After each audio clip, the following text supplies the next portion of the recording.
En el día de hoy, ¿con qué invitado contamos, José? Contamos con un invitado de honor que estuvo 15 años como narrador en Onda Cero. ¿Narrador en Onda Cero? ¿Y dónde más ha trabajado?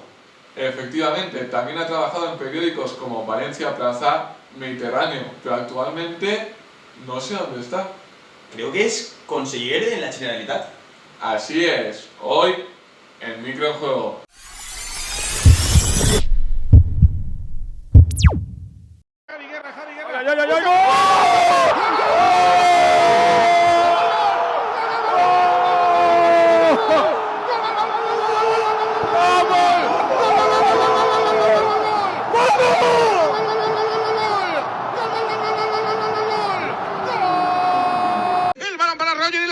Viene para Morales, para Morales, me quita del área. Ahí viene Morales, viene el comandante, gana línea fondo, la pone atrás, al punto de penalti, el remate del Levante, gol, del Levante.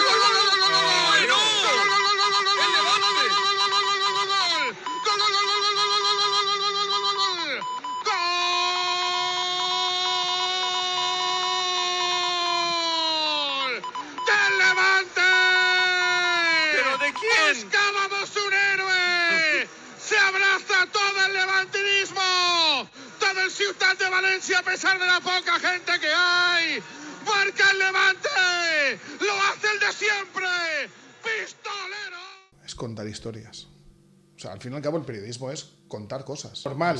O sea, porque muchas veces, tenemos aquí, al futbolista lo tenemos quizá ahí arriba, ¿no? Van gloriado, te pones nervioso al hablar con una persona que es tan sumamente famosa, que es tan sumamente importante, que gana tantísimo dinero.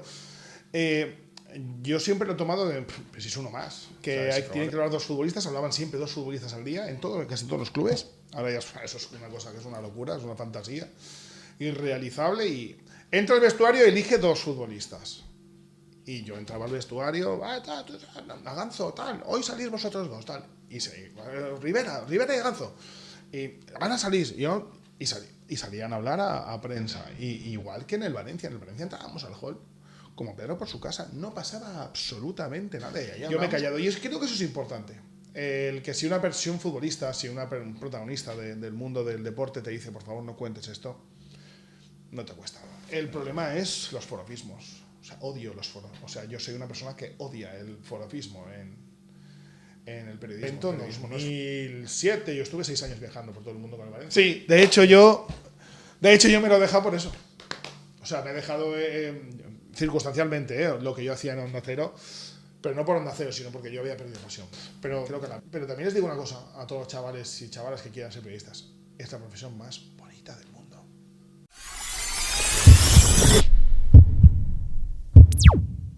Bueno, buenos días, Jordi, un placer tenerte aquí. ¿Qué tal? El placer es vuestro. No, el placer es mío, sí, por supuesto. Vamos a empezar con las preguntas clásicas. ¿Qué es para ti el periodismo? Pues mira, para mí, siendo una pregunta clásica, es una magnífica pregunta. Creo que es la mejor pregunta que se puede hacer. Yo, por ejemplo, y os lo voy a preguntar a vosotros, ¿qué es para vosotros el periodismo? ¿Por qué queréis ser periodistas? Para nosotros, para mí en concreto, es una forma de como transmitir lo que igual una parte de nuestra población no puede ver. José. Para mí es lo mismo, para formar una especie de puente y ser los ojos del resto de la población. A ver, creo que son buenas respuestas, lo son, pero hacerlo más fácil, es contar historias. O sea, al fin y al cabo el periodismo es contar cosas, es algo que yo creo que vosotros que lo vais a ser, yo que lo sigo siendo, gracias a Dios, es una cosa que me llena, ¿no? Que yo, por ejemplo, pues estaba viviendo cosas de pequeñito y yo soy una persona muy pasional. Y yo quería contar las cosas que yo estaba sintiendo de las cosas que estaba viendo, pero ya sea del fútbol o de cualquier otra cosa. Al fin y al cabo el periodismo es eso, es querer contar las cosas desde tu punto de vista. Si tuvieras que definir la relación actual del periodista y el futbolista con una palabra, ¿cuál sería? Distancia. Mucha distancia. Luego creo que hablaremos de todo ello. Pero ahora mismo es muy distante. Y creo que es un error. Creo que es un error porque, como en el fútbol, en el deporte, como en la vida, primero hay que conocer a la persona. Si conoces a la persona, comprendes lo profesional. A veces estamos tan sumamente distantes que incluso el subconsciente te llega a engañar, ¿no? Si tú no me das nada, yo que intento ser la transmisión, el eje de transmisión entre el futbolista, el deportista y al fin y al cabo la persona, el ciudadano, el aquel por el que vives, pues a veces cuando las cosas van mal, van peor. Pero si tú tuvieras una distancia más corta con ellos, el subconsciente trabaja, pero no en el fútbol, en todo. O sea, si cuando las cosas van mal, si tú consigues hablar con el protagonista, él te puede explicar cosas que tú no sabes y ellos están dentro. Ellos tienen mucha más información, digo futbolista, digo entrenador, digo lo que sea. Cuando te explican las cosas, cuando hay una cercanía mayor, a la hora de hablar de ciertos partidos, de ciertos momentos, lo puedes comprender de una forma mucho más empática y darle un razonamiento quizá un poco más lógico. Ahora pasamos con las preguntas un poco más al contenido más grueso. ¿Recuerdas tu primera cobertura de un partido como periodista? Sí, y además tengo una anécdota muy chula de esa. Yo recuerdo, el primer partido en campo lo hice en la Condomina, en un Murcia Levante, eso sería el año 2003. Antes había hecho partidos, pero muchos de ellos por televisión. Y yo tengo mucho cariño a un partido, vosotros no recordaréis, sois muy jóvenes, fue un Roma-Valencia, que fue un partido en el que ganó el Valencia con un gol de John Carew. Ganó 0-1 aquel partido y yo lo estaba narrando en una radio local, 96.6, y estaba con Fran Guaita. Yo narraba y Fran Guaita era el comentarista, muy de andar por casa era aquella radio, pero es como se empieza al fin y al cabo. Y recuerdo que aquel partido lo grabamos una cinta, una TDK, y con esa cinta nos fuimos a COPE. Francisco Guaita y yo, a ver si nos daban la oportunidad dando esa cinta del partido que habíamos hecho entre el Valencia y la Roma. Bueno, ese fue un primer gran... Por cierto, no nos pillaron. Eso es un spoiler, ya no nos pillaron a ninguno de los dos. Luego se arrepintieron, pero bueno. Pero fue un partido que yo le guardo muchísimo cariño. Y el primer partido porque en el mundo del periodismo siempre tienes un año muy bueno, ¿vale? Hay un año bueno y a mí me tocó vivirlo. Ya había trabajado bastante en Superdeporte, había estado de becario en Radio Marca, pero tuve un gran año, fue 2002-2004 con el Levante, y fue la primera ocasión, el primer año en el que yo viajaba como periodista con un equipo, y era el Levante Unión Deportiva de Manolo Preciado. Y fue en aquel momento cuando, pues narré aquel partido en Murcia, con un empate a 1, si mal no recuerdo, y fue la segunda jornada de la temporada 2003-2004 de Segunda División. Y eso mismo, cuando viajabas con el equipo... ¿Cómo era la relación entre el periodista y el futbolista fuera de los micrófonos? Mira, la relación tiene que ser meramente profesional. Es decir, yo no conocía a muchos de ellos, pero estableciendo una relación normal, o sea, porque muchas veces, tenemos aquí al futbolista lo tenemos quizá ahí arriba, ¿no? Vanagloriado, te pones nervioso al hablar con una persona que es tan sumamente famosa, que es tan sumamente importante, que gana tantísimo dinero. Yo siempre lo he tomado de, pues si es uno más, o sea, si probablemente tenga en aquel primer momento mi edad o en aquel primer momento yo tendría 2-3 años más, es uno más, es un chaval joven al fin y al cabo, así que pues en aquel momento tú lo estableces como un nivel profesional, tú eres el que cuenta las cosas que está haciendo esa persona. Y ellos tontos no son, digo ellos como cualquier otra persona, siempre los pongo al mismo nivel, porque son personas como tú, como yo, como Adrián, como José, como Jordi, y eso hace que se cree un vínculo a través del tiempo. Claro, son muchos aviones, son muchos kilómetros, son muchos hoteles, son muchas zonas mixtas, y al final se crea un vínculo, claro, incluso de amistad con algunos futbolistas, con algunas personas. Luego, si queréis, hablamos de eso, pero ahora, en aquel momento, sí, yo he tenido amistad con muy buenos futbolistas que creo que todos conocemos. ¿Y cómo ha cambiado la forma en la que se accede al futbolista? Pues los clubes se han bunkerizado y es una pena.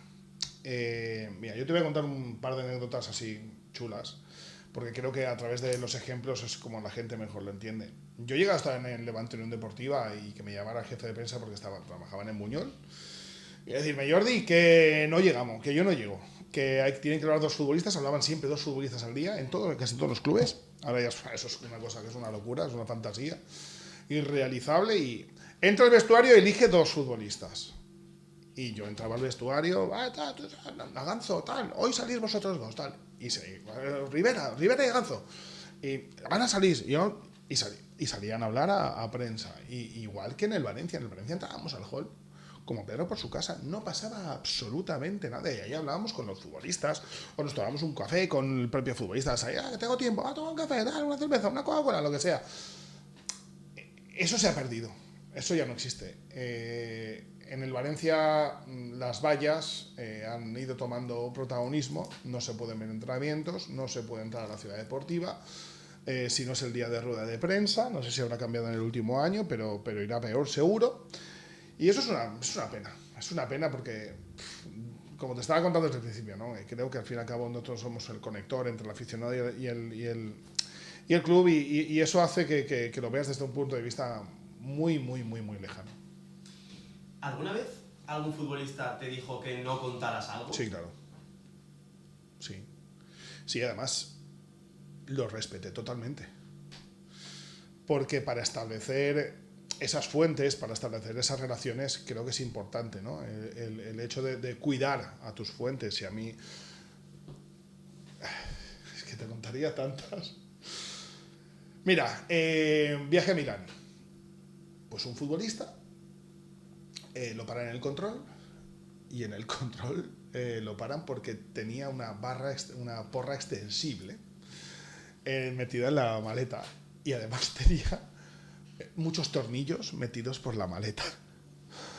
Era una situación súper curiosa. O sea, yo estaba al lado con un compañero y estábamos alucinando. Y se quedó en que, oye, esto no se cuenta. Pero así, muchas. Yo sé de cosas de futbolistas, de club, que yo me he callado. Pero me he callado además a veces por hacer bien, ¿no? Al propio club, porque todo lo que sea bien para el club también al fin y al cabo puede ser bien para ti.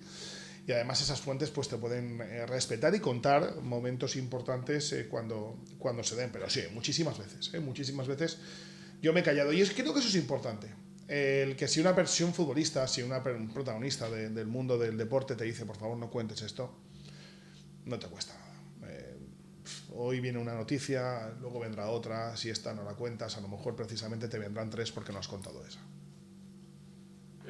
A la hora de estar en un vestuario, ¿alguna vez has vivido un trofeo, alguna victoria que te haya recordado? Sí.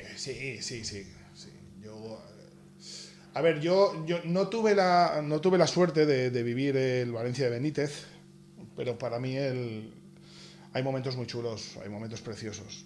Momentos preciosos ya no solo en el fútbol, en el baloncesto también he vivido casi todos los títulos conseguidos por Valencia Basket, además en primera persona, viajando con ellos, estando con ellos. Pero hay momentos muy bonitos. La Copa del Rey contra el Getafe, allí lo vivimos, y estuvimos contándolo, que fue el primer título que yo contaba para el Valencia, por supuesto con una emoción increíble. La última Copa del 2019 también estábamos allí en Sevilla contándolo. Y ciertos momentos que la verdad es que se te guardan, pero ya no solo por títulos, ¿no? Sino también por momentos. Yo creo que todo el mundo recuerda, y vosotros lo recordáis, el gol de Javi Guerra contra el Valladolid.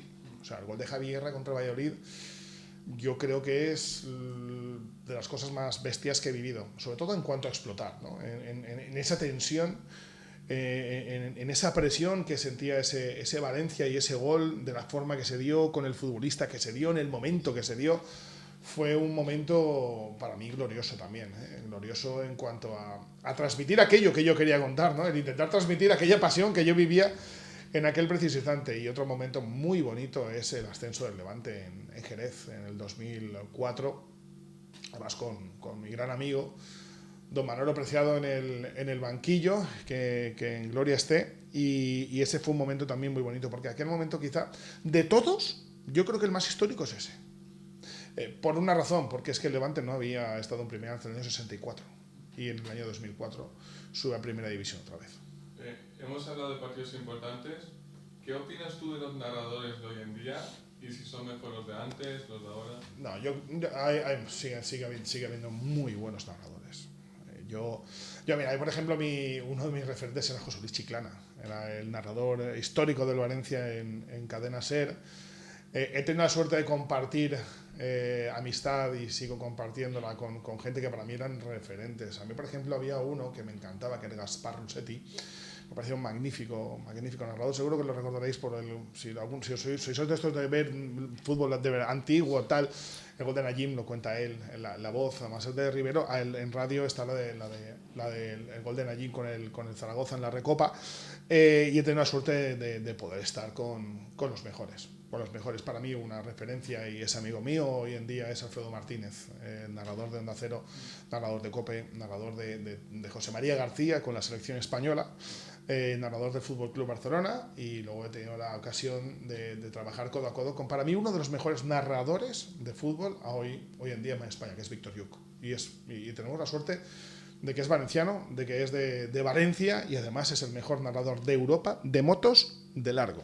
O sea que ahora hay muy buenos narradores, ¿eh? Ahora es verdad que hay muy buenos narradores, y yo creo que esa es una profesión preciosa. Yo no concebía el periodismo deportivo si no narraba partidos. O sea, a mí es una cosa que yo de pequeñito pues ya contaba partidos yo viendo la televisión siendo muy pequeñito. Creo que muchos de los que están viéndonos ahora, o incluso vosotros, lo habréis hecho. Narrar partidos jugando a la Play, o que tus amigos, venga, narralo, tal, no sé cuántos, o viendo un partido y narrándolo mentalmente. O sea, la radio es tan preciosa y el contar un partido de fútbol es muy, muy, muy, muy bonito. Y siguiendo con esto, ¿qué opinas de los comentaristas que son exjugadores? ¿Crees que aportan al periodismo? Sí, hombre, sí. El haber vivido desde dentro todo lo que está pasando te aporta otro punto de vista muy importante. Luego, no voy a ser políticamente correcto. El problema es los forofismos. O sea, odio los foros. O sea, yo soy una persona que odia el forofismo en el periodismo. El periodismo no es forofismo, eso es activismo. El periodismo es otra cosa. El periodismo es contar lo que está pasando. Dejándote colores, dejándote tal. Luego, cuando estés en una tertulia, cuando estás dando una opinión, puedes... Vamos a ver, cualquier periodista es de un equipo. Eso es así, o sea, no existe el periodista de no soy de ningún equipo, puedo contarlo todo desde una forma neutral. Por supuesto que no. Pero hay que dejarse de forofismos muchas veces. No podemos estar en una bancada de un sitio y en otra bancada de otros. O sea, creo que hay que llegar a un punto intermedio dentro de esa relativa imparcialidad desde tu corazón, desde tus colores, pero creo que a veces se nos va la mano. Creo que a veces se nos está yendo la mano con eso. ¿Cuándo crees que empezó ese distanciamiento real entre el periodista y el futbolista? Cuando los clubes lo decidieron. Es que es normal. O sea, es que es algo lógico. Si los clubes deciden que te separes, la lejanía hace el olvido, ¿no? Y a veces no hace el cariño. A ver, voy a ser bruto, ¿no? Pero dicen que aquello, manos que no dais, ¿qué esperáis?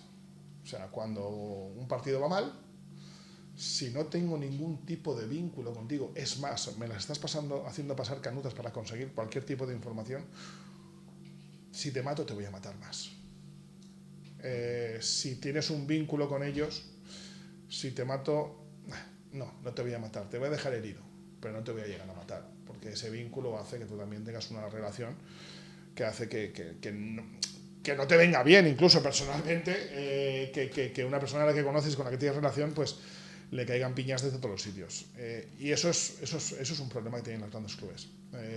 Los grandes clubes más que los grandes clubes. O sea, tú ahora mismo le pones una cúpula al Madrid, una cúpula al Fútbol Club Barcelona y que no sea transparente y da exactamente igual. Da exactamente igual porque son tan sumamente grandes que por eso no va a ocurrir nada. Pero que los clubes de segundo escalón, tercer escalón y por ahí para abajo cojan ese ejemplo es un error para mí mayúsculo.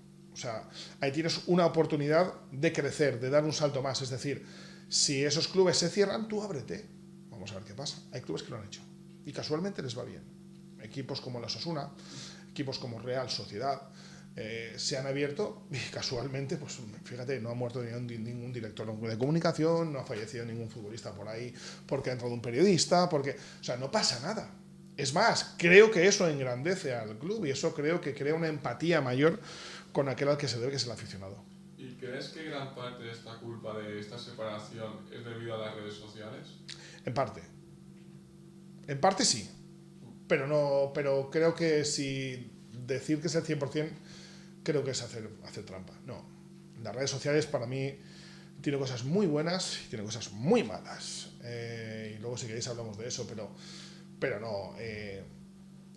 O sea, yo creo, mira, a mí, por ejemplo, me decía Villa, me decía, vamos a ver, Jordi, pero si yo cuando viajaba, nosotros viajamos en el momento, en 2007, yo estuve 6 años viajando por todo el mundo con el Valencia. Nosotros sabíamos perfectamente que ese y ese son buena gente, ese y ese no. No hablábamos con ellos, nos separábamos de ellos, y hablábamos con vosotros porque nos caíais bien, porque os veíamos buena gente, divertidos, respetuosos, profesionales, y no pasaba absolutamente nada. Pero primero salimos de los hoteles, que eso lo puedo llegar a entender. Luego salimos de los viajes, de los aviones, luego salimos de los entrenamientos, luego salimos de las ciudades deportivas. Y es que es normal, es que es un gravísimo, para mí es el error más grande que está cometiendo el fútbol. El creer que eso te va a dar más rédito. Y las redes sociales, como te decía, a ver, creo que es un debate mucho más amplio, ¿no? Podríamos estar aquí muchísimo tiempo en otra ocasión, pero las redes sociales, el problema es que para hacer ruido en redes sociales has de ser o muy bueno creando contenido, o ser muy bruto.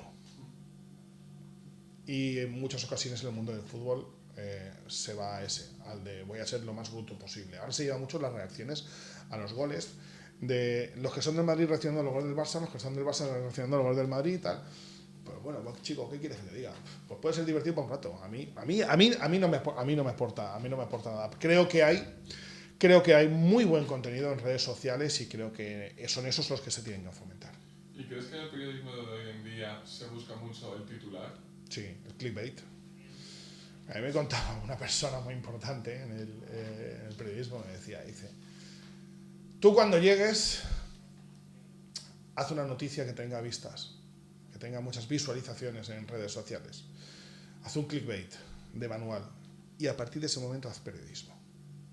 Y es así, O sea, no tiene más. O sea, primero haz que tengamos visualizaciones y luego ya cuando hayas conseguido eso, que es lo principal, entonces ya dedícate a hacer periodismo. Y así es, pues así es. Pues, una desgracia, bueno, pues es la realidad que nos toca vivir, ¿no? Pero sí, el titular, hombre, a ver, una cosa, el titular es lo más importante de la noticia. O sea, si tú le pones un titular castaña a una gran noticia, esa noticia se queda en menos importante de lo que realmente es. Pero el titular buscando a mí el titular me gusta el titular, o sea, lo que resuma la esencia de la noticia, de la importancia de la noticia, del artículo, de lo que sea, la esencia en una o dos líneas, lo que te dé en radio, televisión o en periodismo, bueno, o en prensa. ¿Recuerdas alguna exclusiva que pudieras conseguir por estar en el momento justo, en el lugar justo? Las noticias se dan porque estás en el momento exacto, en el sitio exacto, con la persona exacta. Es así. O sea, luego hay, por supuesto, más cosas, pero mira, yo te recuerdo una. Estaba yo en la Avenida de Francia y me llama un amigo que hacía mucho tiempo que no había hablado con él y me dice, Jordi, tengo un cliente que es futbolista. Mañana se va a hacer la demanda por el partido. Él no sabe de fútbol, ¿no? El Levante Zaragoza. ¿Cómo? Y me dice, loco, sí, tal, sí, cuéntame. Bueno, pues que claro, mañana va a salir el juicio, mañana se va a hacer la demanda para el juicio entre el Levante y Zaragoza, el primer partido que iba a ser juzgado en España en toda la historia del fútbol por posible amaño. Aquel Levante Zaragoza del 11 de mayo del 2011, si mal no recuerdo. Bueno. Y era el momento exacto, en el sitio exacto, una llamada exacta. Bueno, pues a mí me lo cuentan a las 8:30. Yo me hago el loco. La persona, pues sí, fíjate, pues mañana nos van a llamar a declarar, tal, no sé cuánto, pam. Esto no se sabía nada. Nadie había sacado nada. Yo llamo a la radio, llamo a Héctor Fernández. Oye, Héctor, tenemos esto. ¿Cómo? Yo sí que tenemos esto. Además, te puedo contar pelos y señales, tal, no sé cuántos, y así fue. Sí que esa noche reventamos, lo sé perfectamente, una portada de un periódico muy importante que salía con eso al día siguiente, en papel, y lo reventamos por la noche. A las 11:30 lo contamos en Onda Cero. Aquello que decía el gran Maestro García, son las 12 de la noche, estoy en disposición de contar, ¡pam! Y lo contamos y más de una, sí, más de una. Yo recuerdo, por ejemplo, el fichaje de Celades. Yo me sabía, fíjate, el fichaje de Celades por el Valencia. Yo sabía que se cargaban a Mateu Alemán. Pero no me lo creía. Porque me decían, Mateu Alemán se va en una mañana, un martes, si mal no recuerdo, y viene Celades. Coge un ave ya esta mañana. Yo no me lo creí. O sea, ¿qué? ¿Qué me estáis contando? Y es Paco Lloret el que cuenta lo de Mateu Alemán. Mateu Alemán. Lo Mateu Alemán es otra historia. Marcelino se va y viene Celades. Y no nos lo yo he hablado con Eduardo Esteveo. Dios, que no. Y Paco Lloret, muy amigo de Marcelino, se lo cuenta. Pum. Y en el momento lo cuenta, salimos a la radio, porque es el medio que más instantaneidad te da. Albert Celades es entrenador del Valencia Club de Fútbol. Esta misma tarde ya entrena al Valencia. Y luego hay otras. La de Pellegrino, nos la contaron. Estaba yo con una persona y no le di solvencia a esa fuente. Y así fue. Fue el entrenador de Valencia al día siguiente. Igual que Mateu Alemán, lo mismo. No pude contrastarlo, pero sabía que se le iban a cargar. ¿Y algún jugador que te haya sorprendido por su, digamos, que tú pensabas que era de una manera y luego cuando te lo encuentras es mucho más humilde, mucho más cercano, mucho más... Hay muchos, pero muchos, ¿eh? Yo tengo relación con bastantes. Mira, David Villa no, porque David Villa es como es, o sea, Joaquín Sánchez.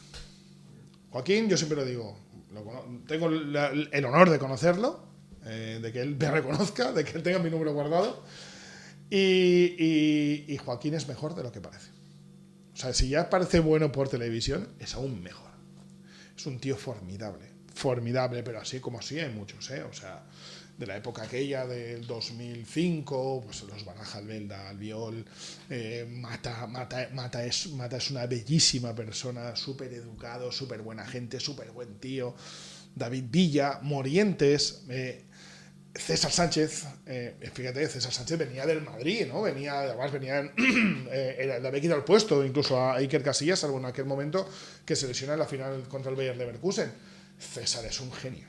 O sea, César, yo me hice muy amigo de César Sánchez, pues me invitaba a su casa en Coria, allí en Extremadura. O sea, hay gente muy buena. El problema es que, como no logramos entrar en ese mundo que quieren que no se entre, pues...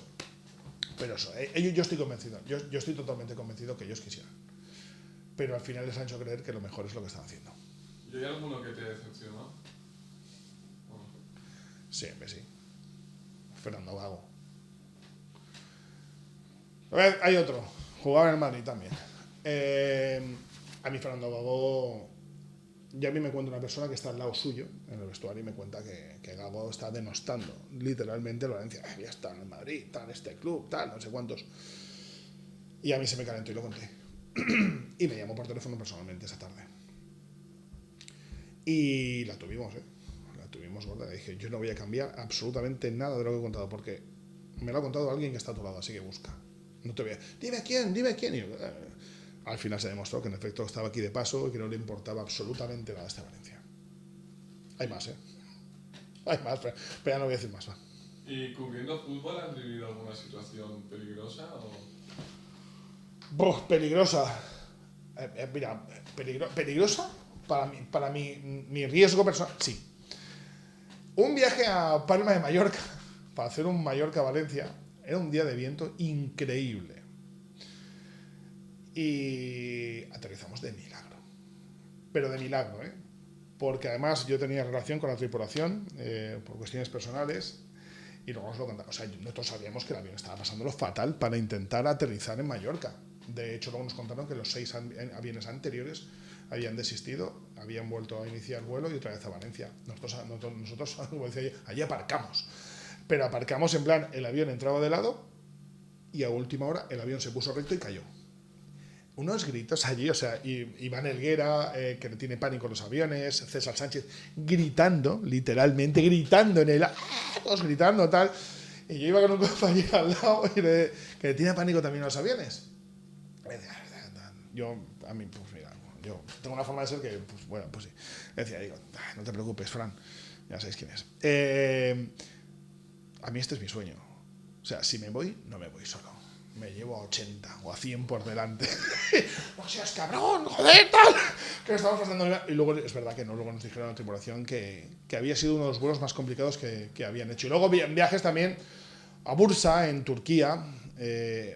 Allí íbamos con una escolta impresionante, cortaron toda la autopista, porque íbamos en un autobús. O sea, primero va un autobús de jugadores, cuando íbamos con ellos, autobús de jugadores, directivos y luego prensa. Y las autopistas estaban literalmente cerradas en todas las salidas para que no hubiera ningún problema. Luego ha habido partidos, yo me acuerdo ir a Ucrania y ver desde el hotel cómo en la plaza estaban tirando cosas y no eran fuegos artificiales.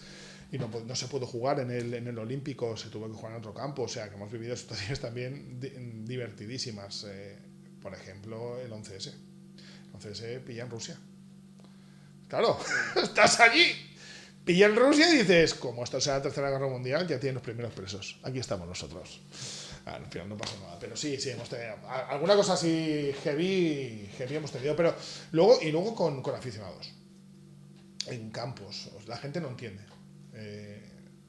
La gente no entiende que tú estés narrando para Valencia, ¿vale? Y tú cuando marca Valencia, gol, te vienes arriba. Y más es un partido importante. Y si el gol es importante es porque para el contrario no es nada bueno. Y en muchos campos estás al lado de ellos, estás al lado de los aficionados. Y alguna vez he tenido algún problema de venir la policía, de tener de sacarnos de ahí, porque algunos se nos quería pegar una paliza, ¿vale? Bueno, un par de lechas o lo que sea.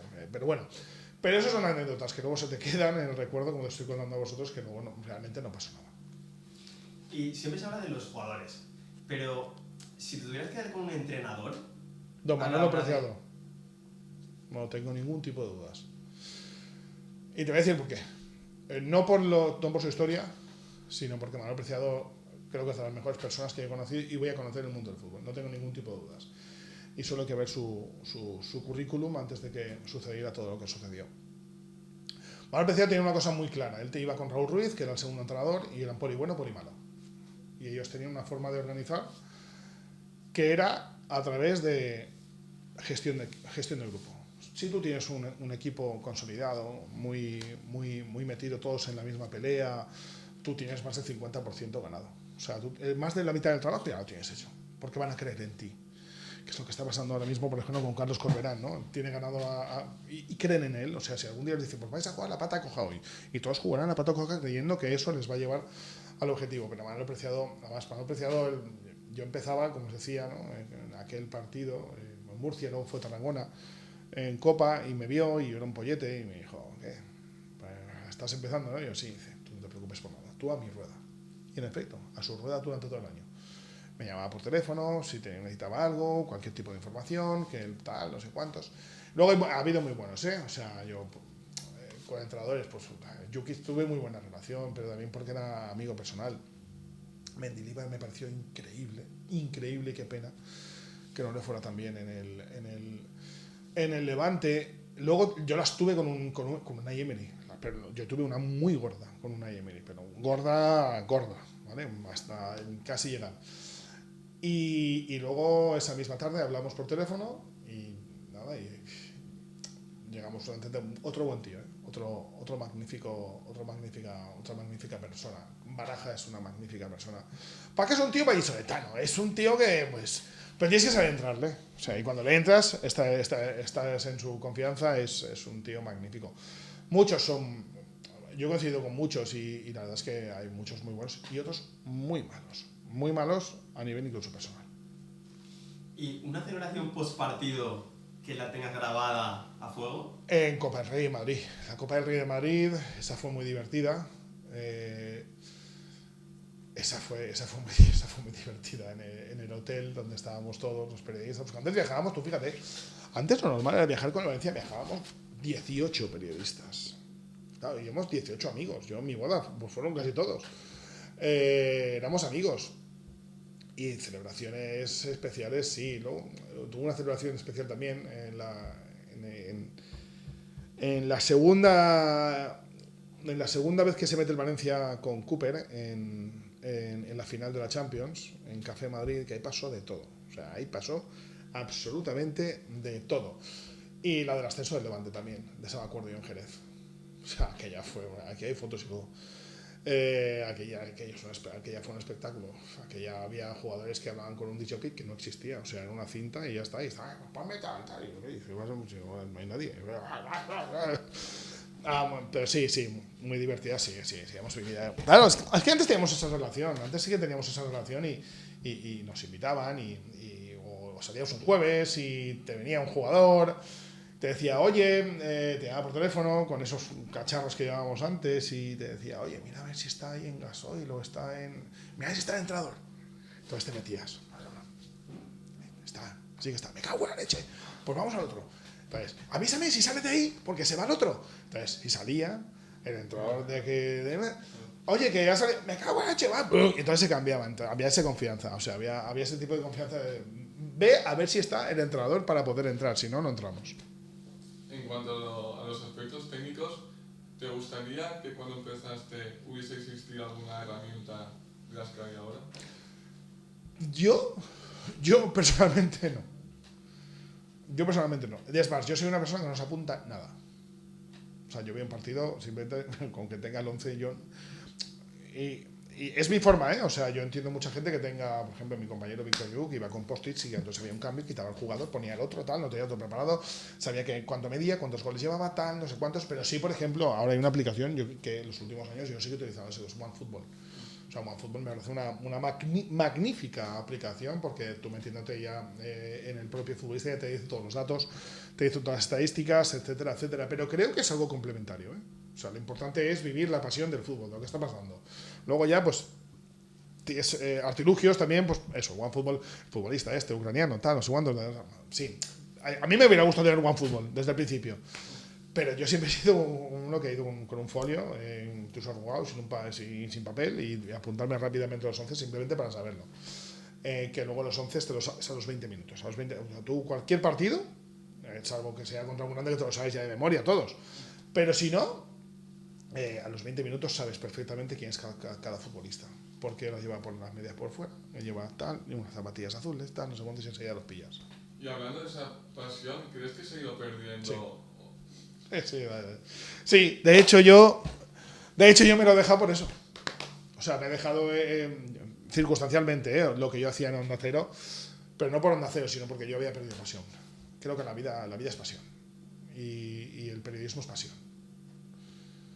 Y yo noté que perdía algo de pasión, me salió una oportunidad que quería explorar, que creo que también estamos todavía en edad de decir, bueno, pues voy a probar esto. Esta puerta yo sé que la tengo abierta, o no, quién sabe. Pero creo que se ha perdido, creo que sí que se ha perdido pasión. Y creo que se ha perdido pasión y eso es pero es fruto de eso, de la bunkerización, de la lejanía, pero bueno, no sé, yo creo que algún día alguien se dará cuenta. Yo creo que sí, ¿Crees que las redes han matado el off the record? Totalmente. A los futbolistas no te cuentan cosas. No hacen corrillos. Antes se hacían corrillos. Yo recuerdo hacer un partido y se había palmado, se había empatado en un campo fácil. Venía el entrenador y hacía un corrillo con varios periodistas antes de coger el avión de vuelta y te contaban cosas, tal, no sé cuántos, sí, así. Ahora que esto lo odio. O sea, que el futbolista ha llegado al momento de que no me graben para que no sepan lo que estoy diciendo. Es que a mí me molesta mucho. O sea, creo que hay que apelar a la personalidad, a la profesionalidad para saber qué puedes contar y qué no puedes contar. Y estoy de acuerdo que las redes sociales creo que en parte han matado precisamente ese off the record. Todos sabemos la situación que vive el Valencia actualmente. ¿Crees que la gestión que ha tenido el Valencia con los medios de comunicación ha influido negativamente en la visión que tiene la gente sobre el club? Sin ningún tipo de dudas. Redundamos en lo mismo. Si el club se acercara más, las peñas serían menos. Dentro de la realidad. La realidad es la que es. Y salvo 5 o 6 que hacen mucho ruido, la realidad es la que es. Pero si tú te hubieras acercado mucho más al periodista, si tú te hubieras abierto mucho más al periodista, pero yo no digo al periodista para engrandecer nuestro ego, no. Yo te hablo de, si tú te acercas al periodista, el periodista va a llegar al aficionado. Nosotros somos un mero nexo, un mero puente, no somos nada más, no somos protagonistas de nada, solo somos protagonistas de contar las cosas que están pasando. Nada más. Si un periodista se cree que eres noticia, mal avión va. Pero creo que si el Valencia se hubiera acercado, hubiera tenido más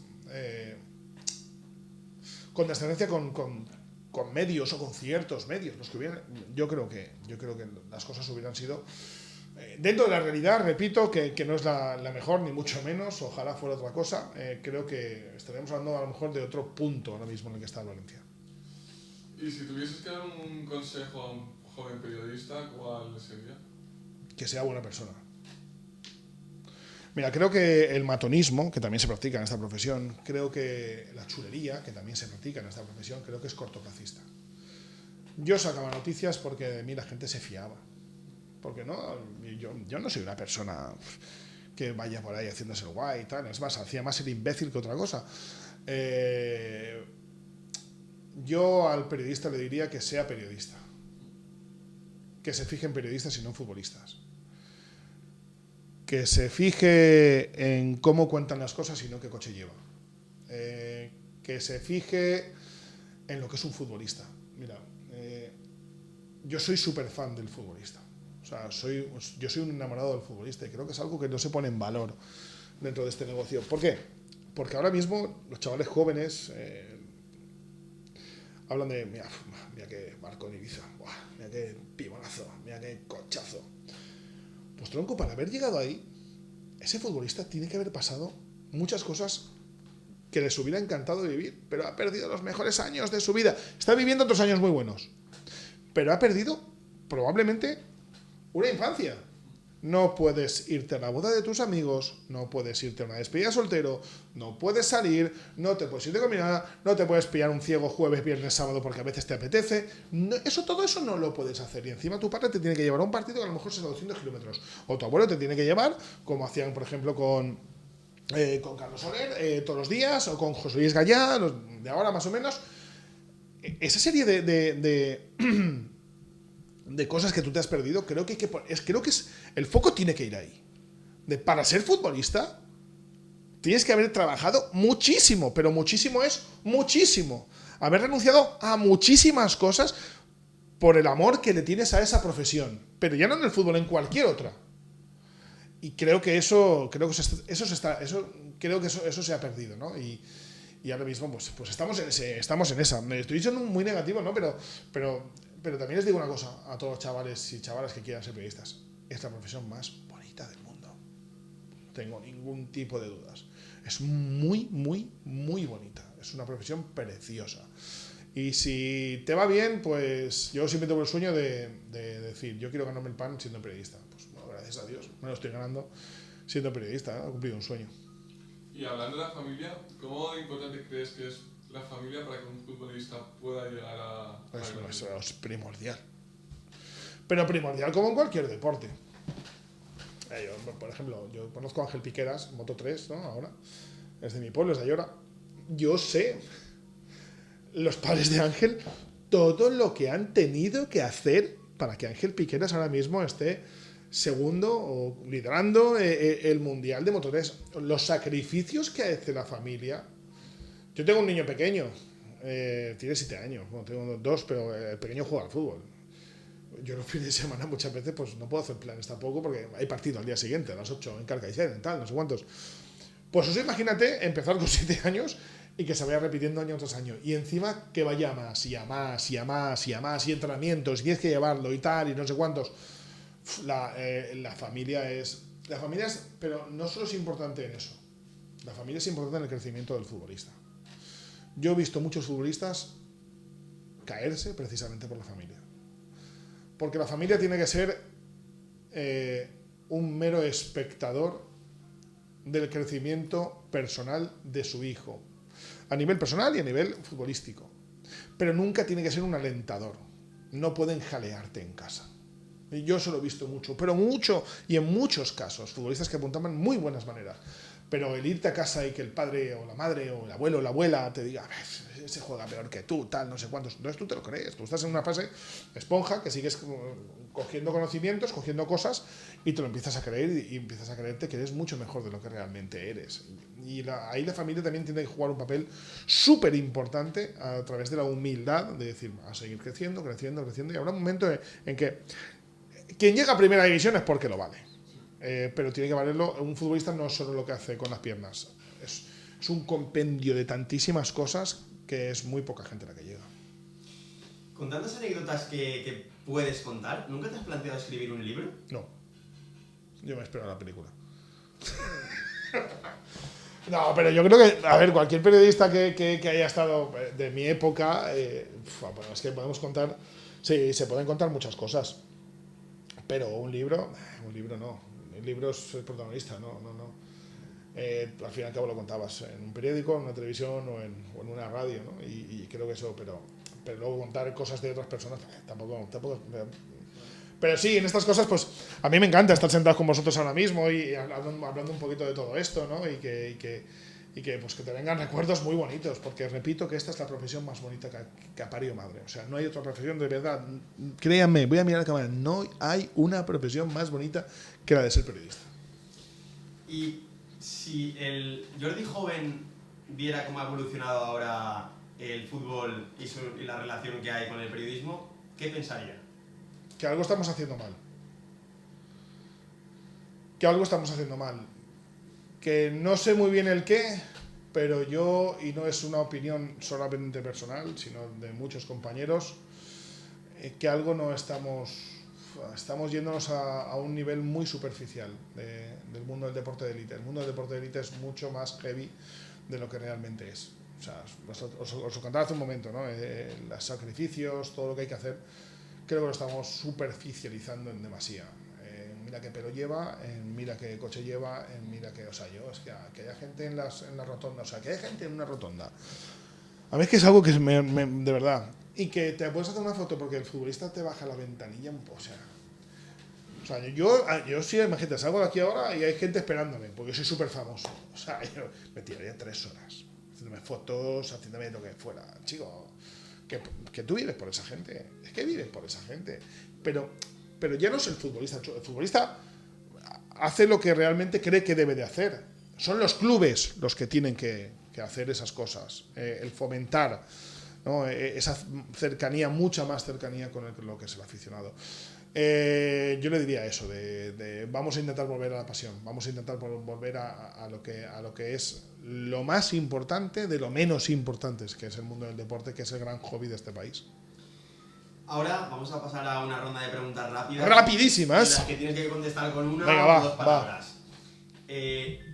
Un estadio que digas, ahí me encanta narrar partidos. Estalla. ¿Fútbol de antes o fútbol De antes. ¿Periodismo de antes o periodismo de ahora? De antes. Un equipo que no sea de primera división, que te guste cómo esté haciendo las cosas. ¿Que no sea de primera división? Sí. O pues, que no sea de primera división. Castellón. Un entrenador que comunique muy bien. Un entrenador que comunique muy bien. Imanol Alguacil. ¿Nos puedes decir otro nombre de un periodista al que admires? Es que son muchos. Me dejaría un montón, pero yo, periodista al que admiro una auténtica barbaridad, para mí es José María García, para mí, por él, fui periodista. Y por último, el periodismo español es una pasada. Que tiene que crecer, que tiene que repensarse un poquito, pero que hay mucha gente que no debe de perder la pasión por esta magnífica profesión. Pues nada, Jordi, muchísimas gracias, un placer haberte tenido aquí. El placer es mío cuando queráis. Muchas gracias. Gracias.